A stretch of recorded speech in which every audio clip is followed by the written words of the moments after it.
Держи. Тумбала-бала, тумбала-бала, тумбала-лайка, тумбала-бала, тумбала-бала, тумбала-ла. Spiel балалайка, тумбала-лайка. Spiel балалайка.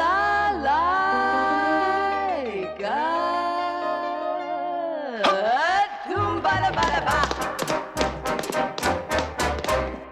Алексей Герман – это настоящий классик российского кино.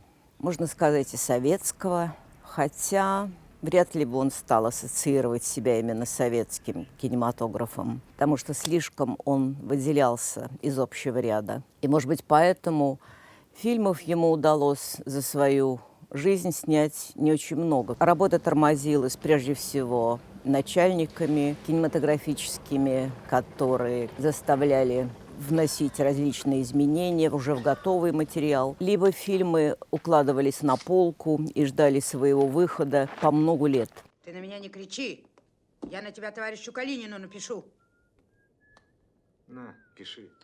Впрочем, он и сам настолько серьезно относился к своему творчеству, что бывало, что работа над фильмом занимала тоже немало времени. Например, над последней своей картиной «Трудно быть Богом» он работал 13 лет. К счастью, успел ее завершить, в принципе, и все равно там на финальной стадии ее доделывали уже его жена, сценарист Светлана Кармалита, и сын, режиссер Алексей Герман-младший, который работал над озвучанием картины. Стой. Нагнись. К Герману приклеился эпитет режиссера гиперреалиста, благодаря тому, что фильмы его, как правило, насыщены, может быть, даже перенасыщены деталями. На самом деле, как говорил сам режиссер, реалистических фильмов у меня только два: «Проверка на дорогах» и «20 дней без войны». А по-настоящему реалистичным режиссером я считаю Феллини. Все остальные излишки деталей, которые появляются, кроме того, что режиссер изображает в виде такой сновидческой реальности, это всего лишь бытописательство, и они не имеют отношения к настоящему реализму. Надо мне, ребята, чтобы были хоть чуток на немца похожи. Сновидческими картинами он называл в том числе и «Проверку на дорогах». Это картина, которую он снял по произведениям своего отца, писателя Юрия Германа, которого чрезвычайно уважал. У Юрия Германа было две любимых темы – чекисты и медики. И по его произведениям снято немало фильмов еще в советский период. Мой друг Иван Лапшин – это история, в основу которой положены реальные события, происходившие в Ленинграде в 30-е годы, даже точнее в 1937 году. Снималась картина не в нашей культурной столице, потому что режиссер, который всегда очень скрупулезно относился к выбору натуры, не мог найти себе подходящих декораций, локаций. И вот он увидел на фотографии изображение деревянной арки в парке и скульптур пионеров и прочих таких советских героев гипсовых, которые часто в парках сооружали. Ему это сразу понравилось, и действие в фильме происходило как будто бы в неком провинциальном городе Унчанске. А это товарищ Лапшин, наш местный Пинкертон. Был участником многих, так сказать, жутких драм. Главный герой картины – это милиционер, начальник местного уголовного розыска, который занимается расследованием дела о маньяке, убийце. У тебя тоже голубые. В общем, белесы. А у татарина черные? Я спрашиваю, у татарина черные? Так, сейчас, не скажу. Какие? Какие глаза у татарина? Татарские. У татарина татарские. Нет, азиатские. Но интересен не сам этот детективный сюжет. Интересно само воспроизведение той атмосферы 30-х годов, которая составляет вот это зерно фильма. Что это такое? На самом деле это просто оркестр перед тем, как записываться, сделал такие затакты, 3 удара. Мы их записали, и когда пленки тянулись, то они оказались вдруг в фонограмме. Я думаю, откуда? Брак какой-то, что такое?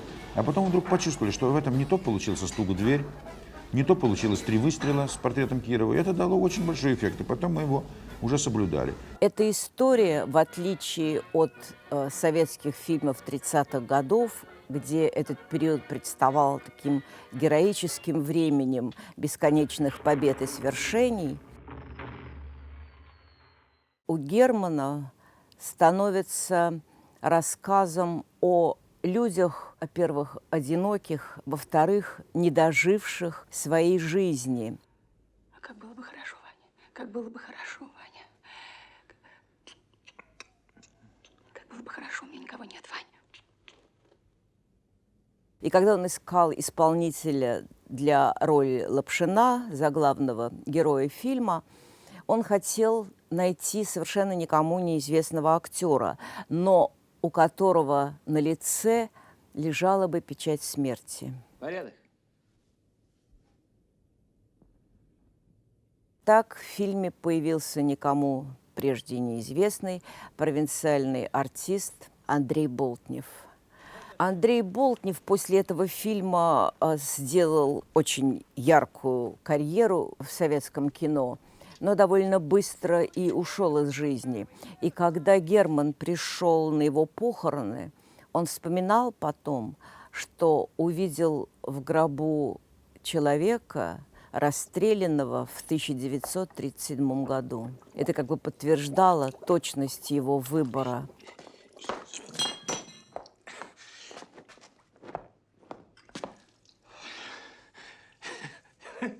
А вот на вторую главную мужскую роль ему нужна была как раз звезда, и он выбрал Андрея Миронова. Но не просто звездой был Андрей Миронов, потому что, если вглядеться, в его глазах мы тоже видим затаенную печаль и, может быть, обреченность.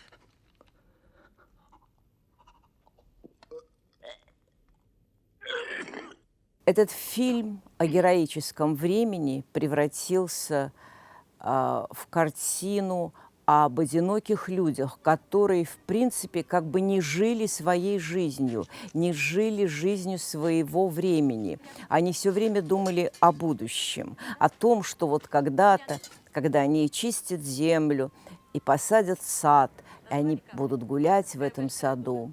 А современности сегодняшнего для них как будто не существовало. Таким образом, они оказывались не героями своего времени, а его жертвами.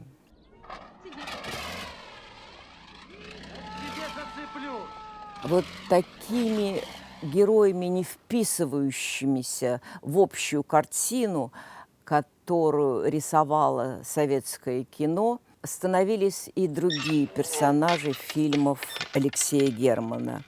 И, в частности, в картине «Проверка на дорогах», или, как она первоначально называлась, «Операция с Новым годом». Эта картина пролежала где-то 1,5 десятилетия на полке, и зритель увидел ее только во время перестройки. И это не случайно, потому что один из центральных эпизодов этой картины, кульминационный эпизод, это решение, которое должны принять главные герои. Взрывать ли мост в стратегических целях, либо же этого не делать, потому что в это время под мостом должна пройти баржа, на которой находятся советские военнопленные. Советские военнопленные тогда считались людьми, предавшими родину, и с ними, в принципе, не принято было считаться. Они считались изменниками. Так что Герман заведомо избрал такой материал, который вряд ли советская цензура могла пропустить. И поэтому он так долго пролежал на полке. Я так, он так. Я так, он так. Я так, а тут просека. Я по просеке. Он за мной. И у него просадка, он бац в сосны! Самый его, может быть, удачный, в смысле обретения зрителя, картины оказались «20 дней без войны». И то благодаря тому, что фильм снимался по сценарию Константина Симонова. Симонов знаменитый советский поэт, фронтовой корреспондент, который занимал разные важные посты в советской культурной иерархии. И после того, как картину положили таки на полку, через полгода, благодаря стараниям Симонова, ее все-таки разрешили к прокату. В этой картине совершенно неожиданно показал себя Герман, прежде всего выбрав опять-таки актеров на главные роли. В виде такого любовного дуэта снимались Людмила Гурченко и Юрий Никулин.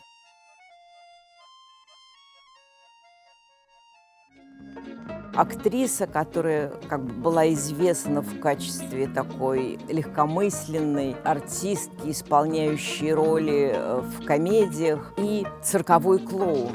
Бомбарбье. Кергуну. Что он сказал? И вот они должны были исполнять главные роли в фильме, в котором, в общем-то, рассказывается о суровых буднях войны, хотя и без самой войны. Скажите, а вот когда страшно, больше хочется курить? Да как не связываю. Когда хочу курить, курю, если есть что. А когда страшно, боюсь. Надо сказать, что Герман, при том, что вот за ним закрепился эпитет гиперреалист, на самом деле был очень разнообразным режиссером. И он по-разному конструировал свои фильмы. Дяденька, ну за что? Ну, дяденька! А вот, например, картина «Мой друг Иван Лапшин», она развивалась традиционным способом от завязки к развязке, через кульминацию. А фильм «20 дней без войны» уже был таким многосоставным, сложным. Он состоял как бы вот из фабулы приезда фронтового корреспондента, которого играл Юрий Никулин, в тыл на несколько дней для того, чтобы принять участие в съемках картины по его материалам. Это с одной стороны. С другой стороны, сюда подключаются отдельные и независящие от основной коллизии фильма истории, микроистории второстепенных персонажей, рассказывающих о своей личной жизни. Почти 20-минутный монолог в исполнении актера Петренко, который рассказывает своему спутнику в поезде об отношениях с женой, которая ему изменила, пока он был на фронте. А мне солнышко, как засело солнышко, я за стол уцепился вот так и вот страшный, молчать, и держусь, чтобы не схватиться только. Или такой микроэпизод с женщиной, которая спрашивает у героя Никулина о том, ну вот как вы думаете, почему мой муж так долго мне не пишет? Ведь столько времени уже прошло, как я получила его последнее письмо, несколько месяцев. Я начинаю думать. А вы не думайте.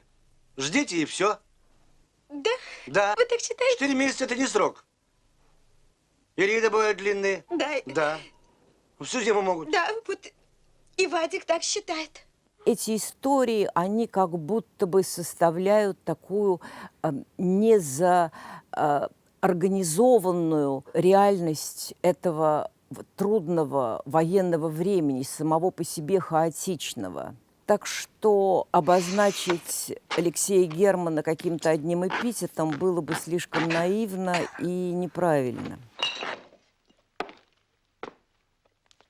И, наконец, один из самых сложных, может быть, фильмов Германа «Хрусталев машину», который был снят в 1998 году. И эта картина, время которой относится к смерти Сталина, которой прочили успех на Каннском кинофестивале, а она почему-то потерпела там неудачу. И дело в том, что она действительно слишком сложна для восприятия зарубежным зрителям. Она слишком погружена в нашу реальность.